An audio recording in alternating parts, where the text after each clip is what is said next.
Hello everyone, this is MCOM, welcoming you back to another episode of our Dragon Age 2 Let's Play.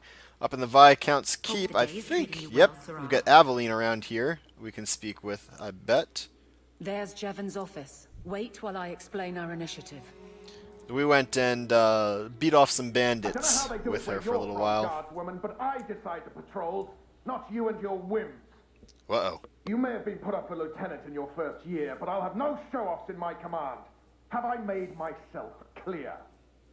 Report to your post before I have you and your Ferelden accomplice jailed. Whoops.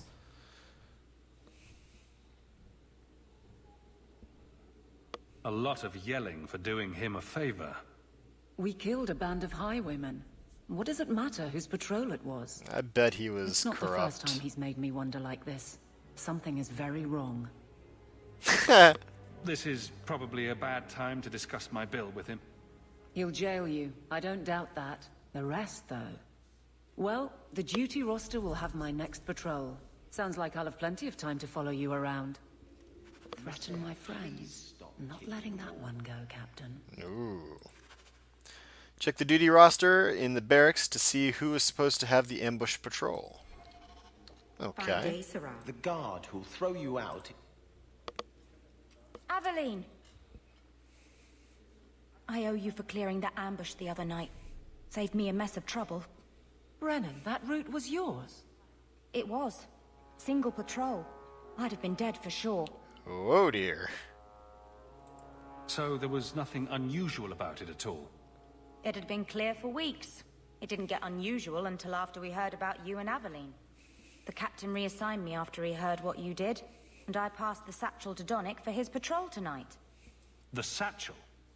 Pay and order assignments. Captain has us run deliveries to the outposts during light duty.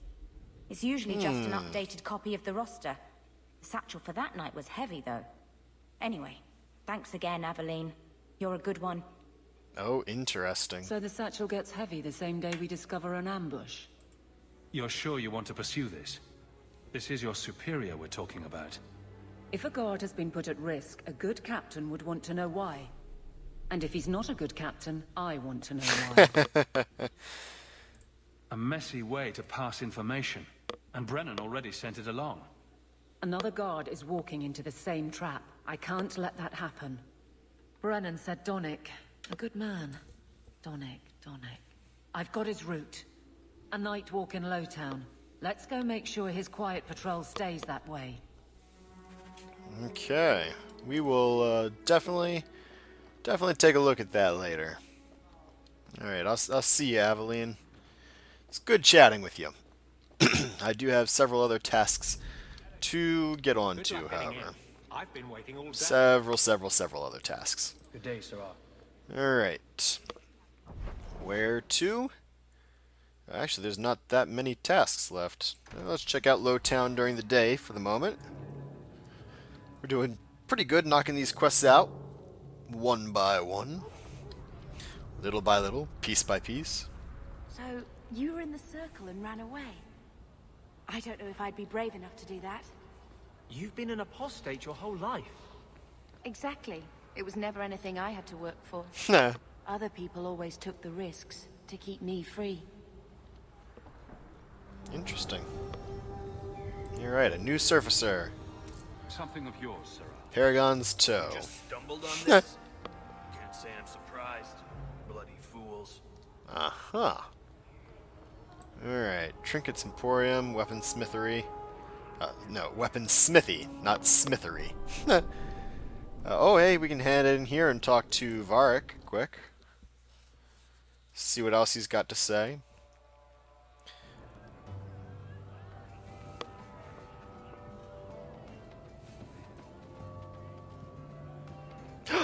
You owe us. Yes! Well, Lucky, I'll tell you what. Since the information you gave me was worth nothing, that's what I'll pay you. Me and my boys will get our money's worth, bitch. Oh, you poor sweet thing.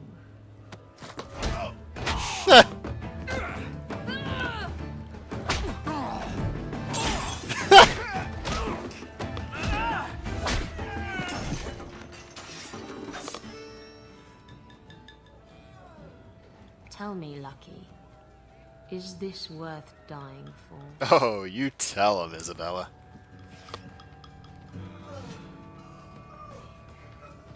I love how that guy just sheathed his sword on his back with, nothing to secure it there.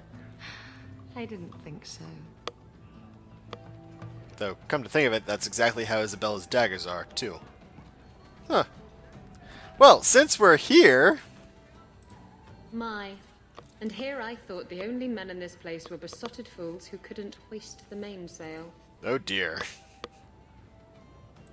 When you talk about hoisting the mainsail, what do you really mean?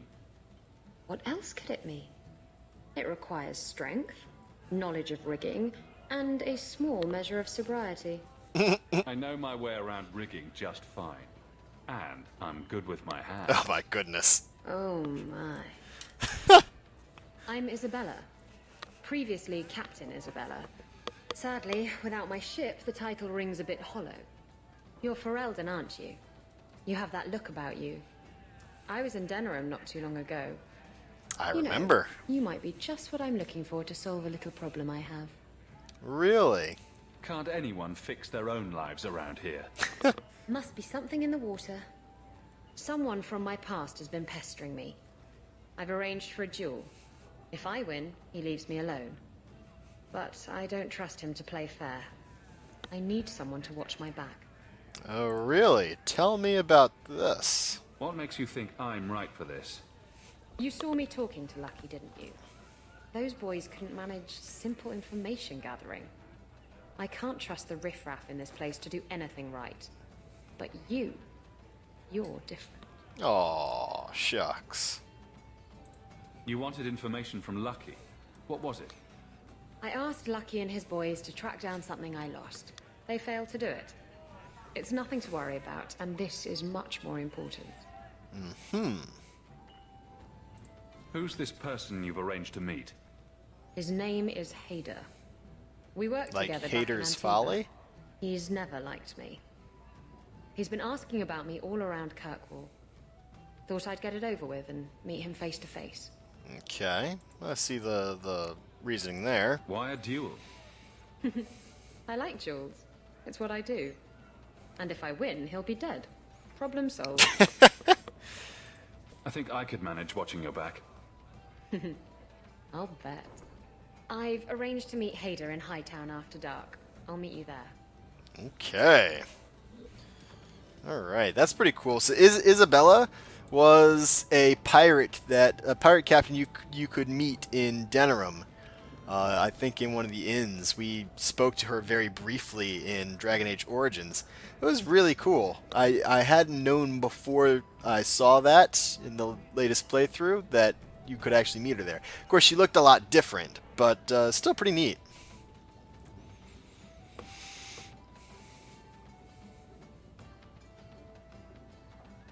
So, I've been dying to know.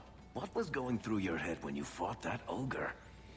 For the first few seconds, what do they feed those things?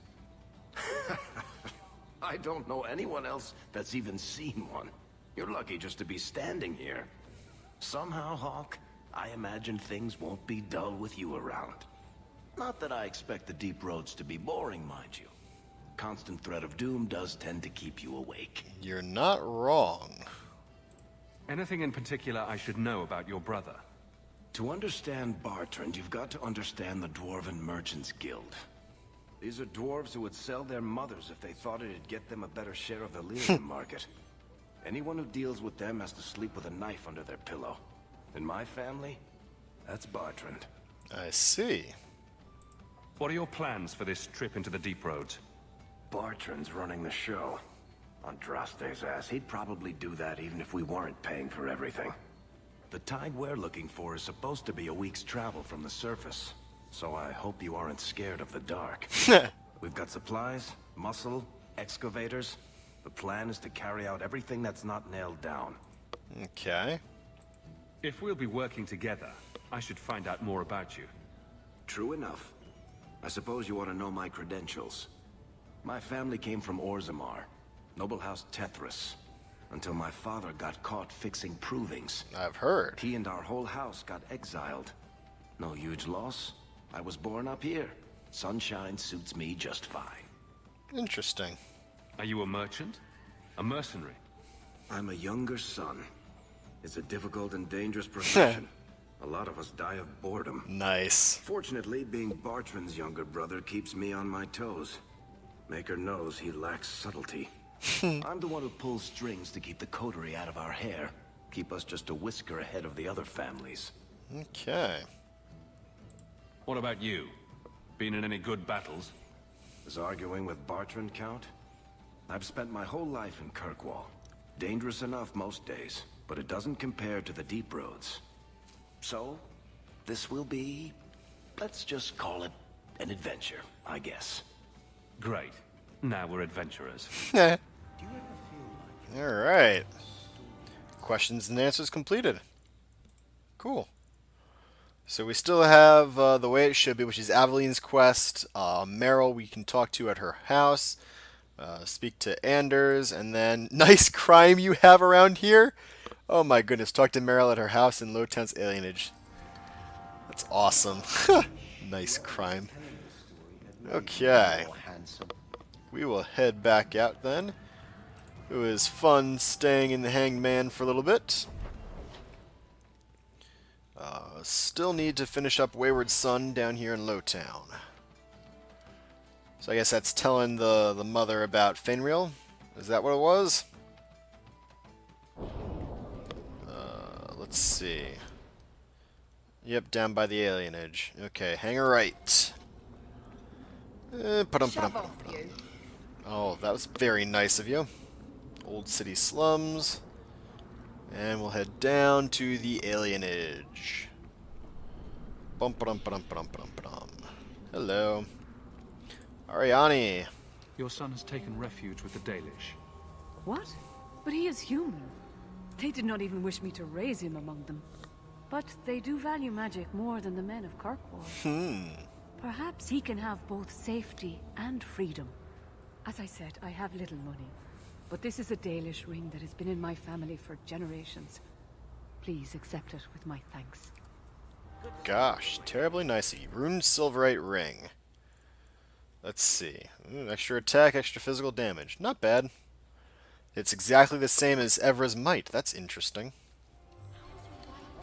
Okay, while we're here, we might as well check out Merril's house. Talk with her a little bit. Hey, Merril. I didn't think you'd come. I'll find something relatively clean for you to sit on. Terribly kind of you. Although, you know, you were with me at the time. Can I get you something to eat or drink? I have water. I came here to see you, Merril. You don't have to fuss over me. You're so kind. My first guest, and I'm already a terrible host. I wanted to thank you for bringing me here, but I'm making a mess of it. Ooh, I can go into the romantic option. I'm glad I could help. I can't say that I like Kirkwall, but I'm glad to be here.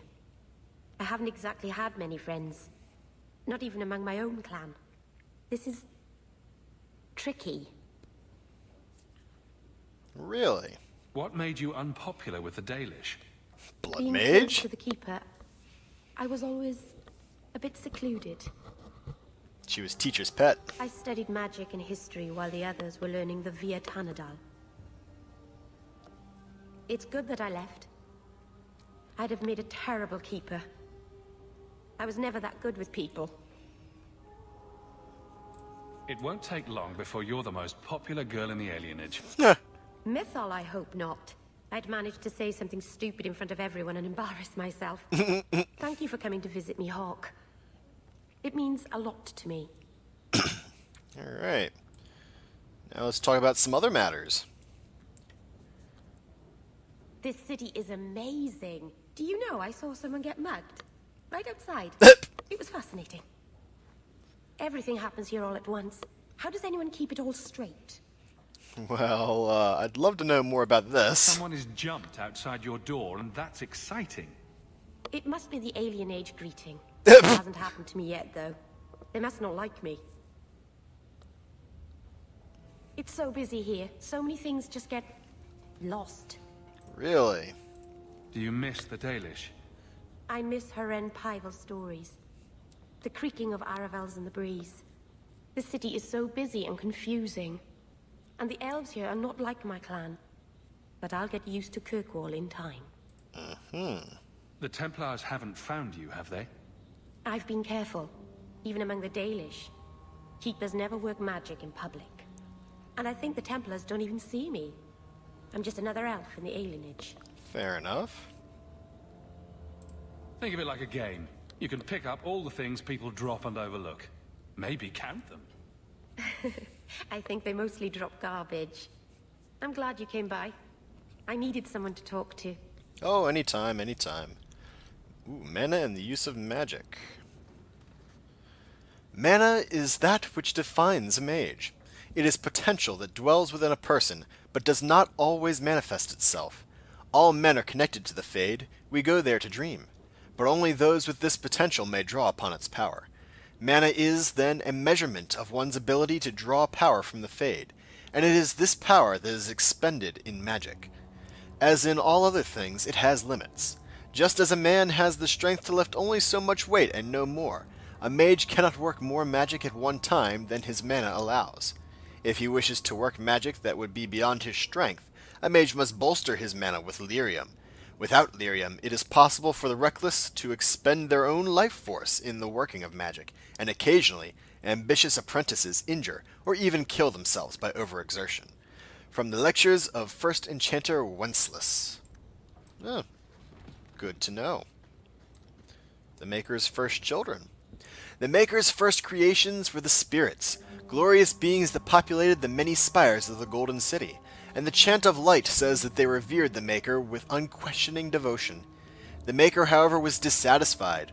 Although the spirits were like him in that they could manipulate the ether and create from it, they did not do so. They had no urge to create, and even when instructed to do so, possessed no imagination to give their creations ingenuity or life. The Maker realized his own folly. He had created the spirits to resemble him in all but the one and most important way. They did not have a spark of the divine within them. He expelled all the spirits out of the Golden City and into the Fade, and proceeded to his next creation, life.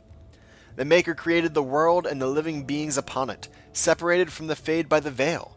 His new children would be unable to shape the world around them, and thus would need to struggle to survive. In return for their struggle, the Maker gave them the spark of the divine, a soul, and he watched them with pleasure as his creations flourished and showed all the ingenuity that he had hoped for. The spirits grew jealous of the living and coaxed them into the Fade when they slept. The spirits wished to know more of life, hoping to find a way to regain the Maker's favor. Through the eyes of the living, they experienced new concepts: love, fear, pain, and hope.